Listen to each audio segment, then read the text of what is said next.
Okay, so it is time for another mini book review. If you have not joined me for my mini book reviews before, basically what we do is we go back through the week to see the books that I've read, and I just give you a mini review of them. So I give you a little bit of spoiler free, and then we jump into some spoilers. So we're going to get right into it, but before we do, I want to explain the mug, I want to explain the look today. A couple of weeks ago, I received a comment from someone who was watching one of my random videos, and they asked me, "Excuse me, I don't mean to be rude, but are you a man or a woman?" And oh my gosh, I was showing this comment to family and friends, and we're all having a really good laugh about it. And a couple of us, we're talking, and we just decided, you know what? Why not just put on a little bit of makeup for a video? So here I am. I hope you like it. Either way, I honestly don't care what you think, if you want to think that I'm a man or a woman or whatever. Biologically, to answer that question, I am a man, but, I'd rather think of myself as rather androgynous, so, you take your pick and, go from there. Let's get on to the reviews, because that's why we are here. The first book we're going to be talking about is Elantris. Oh my goodness, so I finally read this book, yay! And for those of you who had no idea, I love Brandon Sanderson. So I have read Mistborn Era 1, Mistborn Era 2, Warbreaker, and the first 3 books in the Stormlight Archive. So my goal for 2021 is to get through the entire Cosmere universe and be completely up to date with everything that Brandon Sanderson has published. And this is the very first book that was published, and the first book in the Cosmere timeline. So we're going to get into the spoiler-free section of this review right now. Spoiler-free time for Elantris by Brandon Sanderson, Book 1. Arguably in the Cosmere universe. Okay, so this is a book that it revolves around arguably 2 cities. We have Elantris, and we have a city that is next door to that one. Back in the day, and we learned this basically in the prologue, Elantris was this mega city that was, shrouded in light, and there were magical beings that lived there, and they were looked upon as gods and goddesses and all this kind of stuff. But unfortunately, 10 years prior to this book actually beginning, Elantris's magic dries up, and it's kind of become an area where we throw peasants in there and lock the gate.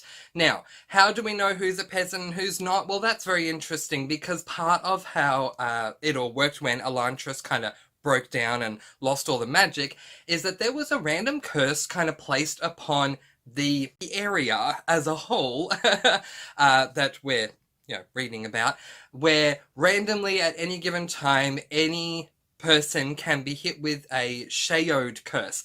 And the Shayode, basically what it does is it really ruins your physical looks. So it gets rid of your hair, it makes you age, and it gives you a ton of spots on your face and stuff like that. It's just really, it doesn't look so good. But anyway, when this happens, the characters are kind of viewed as zombies when it happens, and they're kind of viewed like they died. So they are chucked into Elantris, where there are guards that are basically at the gate to the entrance to Elantris, and the gate is then locked, and they have to kind of stay there and live out the rest of their days. Look, I kind of found this concept a little bit confusing, I'll be honest. I love Brandon Sanderson, but, we have a character that we're following, and that is a prince. So we are in a kingdom, the kingdom next door to Elantris, where we have the king and the prince. And in chapter 1, the prince wakes up and the Shayode has hit him. So the prince is thrown in, the prince walks himself into Elantris. He doesn't get chucked in it, he just walks into it himself. And everyone basically is saying that the prince is dead, and I didn't quite understand what they meant by him being dead, because clearly to me, he was still alive, because we continue to get more chapters from the prince, so I didn't quite understand that. We have another kingdom, which I do remember the name of, the kingdom of Teode, where there is a woman in Teode who has been writing letters back and forth and communicating with this prince, and they are now betrothed to be married, because it's going to help both kingdoms if they come together. This is a trope that I've read before, but what made this interesting is that when the princess arrives to his kingdom, she obviously comes to find out that, everyone's saying that the prince is dead. So Now, there's an interesting part in the contract that both kingdoms signed to do with this marriage where even if someone dies before they actually meet, they are still going to be technically married. So she is still the princess of this city where the prince was raised, even though she has never physically in person been with him before, and they haven't gone through the actual ceremony.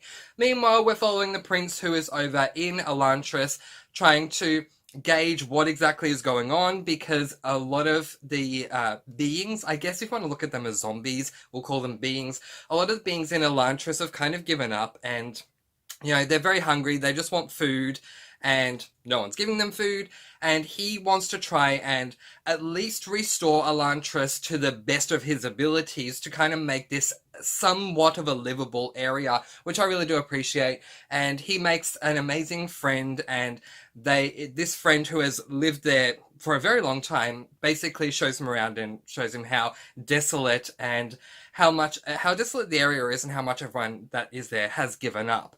So we go through a really interesting storyline. However, I do want to say in this spoiler-free section that if you're a fan of Sanderson because of his magic systems, the magic system in Elantris does not come up until about the final third of the book, which is something that I'm not used to with Brandon Sanderson with his Cosmere works, but it is his first book, so there you go.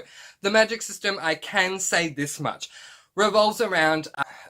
I want to call them sigils, if you know what a sigil is. So basically drawing these things and it makes things happen.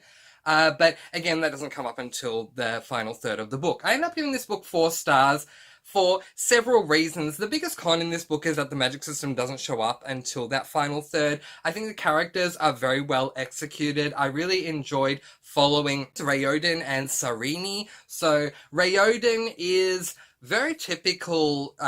type of Brandon Sanderson character, in that we have this guy who has a heart of gold and just wants to make everything better. And I definitely felt that with Mistborn, with Kelsier, with Stormlight Archives, with Kaladin, so we definitely have that. And with Sarini, we have this really headstrong, intelligent female, which again is something that you find in a lot of Brandon Sanderson's other Cosmere works as well. I love this trope. I don't think it has been done to death. I really appreciate having your male character have a heart of gold and your female character be very headstrong and very intelligent. So I enjoyed that. I do need to give a very big shout out to a side character, which is Sereni's father, the King of Teod. I love this guy so much, you guys, and I'll talk a bit more about it in the spoiler section. But yeah, I just thought he was a whole lot of fun and really kept up the humour in what is not really very much of a humorous read. But I enjoyed this book overall. I just think that this is a book that you need to go in appreciating that it's Brandon Sanderson's first book that I believe that he ever published, and the first book that is in the Cosmic Universe timeline. So for me to go back from having read Mistborn Era 1, Mistborn Era 2, Warbreaker, and the first 3 books in Stormlight Archives, and then reading Elantris, it's definitely a backward step. But in saying that, I don't think altogether it's a bad book. I really enjoyed it. So let's quickly jump over to the spoiler section so I can talk to you guys about some spoilers. Spoiler time for Elantris, and I'm incredibly excited to be here. Let's talk about Sereni's father, who calls her... You guys are going to have to help me here. Does he call her Eenie or Yeenie or something like that? I love his nickname for her, but can we just talk? I know this is such a minor thing, but I really appreciated this. That scene where he's talking to Yeenie, because I just love what he calls her. He's talking to Yeenie, and he's talking about his diet to her and how her mother is making him eat this. Look, I should have gone back and seen what it was, but she's making him this soup thing with this ingredient that he doesn't like, and Sereni is saying back to her father, well, father, you need to go on a diet, and anything that can burn, is not good for you. And the father basically says to her, well, Yeenie, that I have tried it out, and when you dry out this ingredient, it can be burned as well. So I loved that whole scene. I love her father so much. Next thing, I just want to talk about the magic system. I know it's certainly not predominant in this book. This book has the least amount of magic of any Cosmic book that I've read so far. In saying that, I love sigils. So the fact that we have these aeons, I think they're called aeons, that we have Rayoden using, I really, really enjoyed this, and him going through that process of reading about it. Oh, can we talk about that too? Every time Rayoden saw an area with books, his eyes just lit up like they were sparkling. That's how I imagined it. He's like, oh, books, wow. I would have done the same thing. I did love that, and I definitely felt like, yeah, Rayoden is one of my kin for sure. So Rayoden's like studying these books and studying about the Aeons and trying to make them work, but for whatever reason they're not working. And then eventually he finds out why and he gets them to work. And oh my gosh, I just love this. It's so different as a magic system compared to Mistborn Era 1, the evolution of Mistborn Era 1, Mistborn Era 2, the Warbreaker magic system, and the Stormlight Archive magic system. This is just very different. But I did love that. I love that whole idea of drawing the Aeons, which I'm thinking of as kind of like sigils, and yeah, using that as the magic system. One thing that I came to regret, well, not regret really, but one thing that I did not enjoy so much is that when we got to the end of this book, I wanted the aftermath to be longer because once they had restored Elantris, I wanted to walk around Elantris and enjoy it a lot more now that it had been restored. But basically, once we had buried everyone and Serene gave that wonderful speech at the end of the book saying that Brathen was a really good man and he really did help them in the end, which I really did appreciate. You know, we kind of just stop. The book kind of ends. Now, granted, there is The Hope of Elantris, and spoiler for you guys, I'll be reading The Hope of Elantris in February. I know it is a very short novella, but that's the book I'm going to read in February. I'll explain why in February that is my only Cosmere book that I'm reading, because of something to do with the Emperor's Soul, which we'll get into in my February TBR. But I wanted more from this book. I wish we could have cut out, say, like the first 100 pages and added 100 pages onto the end and had a much bigger aftermath so that we could really enjoy Elantris a lot more now that it had been restored. But all in all, yes, this is a slow-paced book. And yes, it takes a long time for the magic system to come in. But I do think that the book is intriguing enough to get through. Look, okay. The first quarter for me was a little bit Dullsville, I'll admit that, but once I got into the second quarter, I was getting used to the fact that there was no magic system and really taking my time to focus on Rayoden and Serene and Ynit, the father. I love him again, Serene's father. And I just love this. And when Serene became cursed with the Shayode, oh my gosh, like I feel so horrible for her that it happened right when she's finally getting married, finally, and then she has to be so embarrassed by the timing of this supposed curse that was falling on her. I mean, hooray then, really good. But anyway, I did love when Serene went into Elantris as someone who had experienced the Shayode and was just walking around with Rayoden and getting to know Elantris. Very heartbreaking when he kicked her out again. Oh my goodness.